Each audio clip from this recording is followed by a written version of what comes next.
Yisrael, Adonai Eloheinu, Adonai Echad. The Shema is often the first prayer that Jews learn.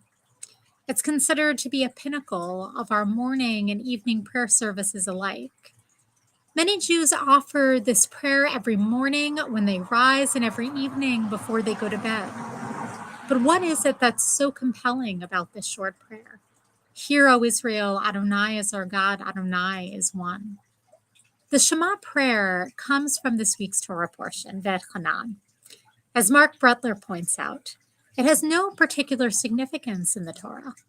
It's presented as another verse in a long line of instructions that Moses offers the Israelites as they prepare to enter the Promised Land.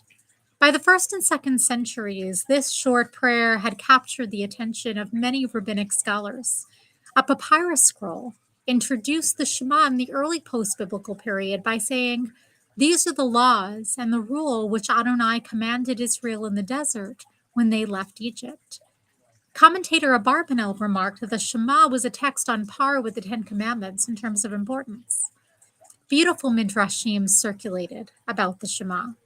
In one, the great scholar Akiba offered his words, staying true to his faith even as he was killed during the Bar Kokhba rebellion.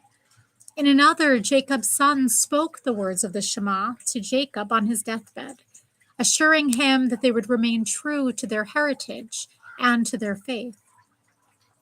As powerful as these teachings are, I believe that the Shema's greatest strength is in its invitation to actively engage with God. The Shema begins with a phrase commonly used to grab the attention of its audience. Shema Yisrael, hear, O Israel. We are reminded that God cannot be seen. God is intangible or easily understood, but with attentiveness, we can hear the presence of God. As Rabbi Jonathan Sachs put it, God reveals himself only in speech. Therefore, the supreme religious act in Judaism is to listen. When the world is hectic, the Shema encourages us to quiet the mind and be. As many of you know, I love to hike. In fact, there's a hike with Torah on the Trails tomorrow morning that I encourage you to join me on. And when life is stressful or overwhelming, I find that hiking grounds me. It reconnects me to something that is greater than myself. It helps me to align myself with what matters most, to find the peace and the tranquility within. I believe that the Shema has the same power. It slows us down. It encourages us to open ourselves up and to align ourselves to a deeper unity with God, with nature, and with the breath of life that flows through us.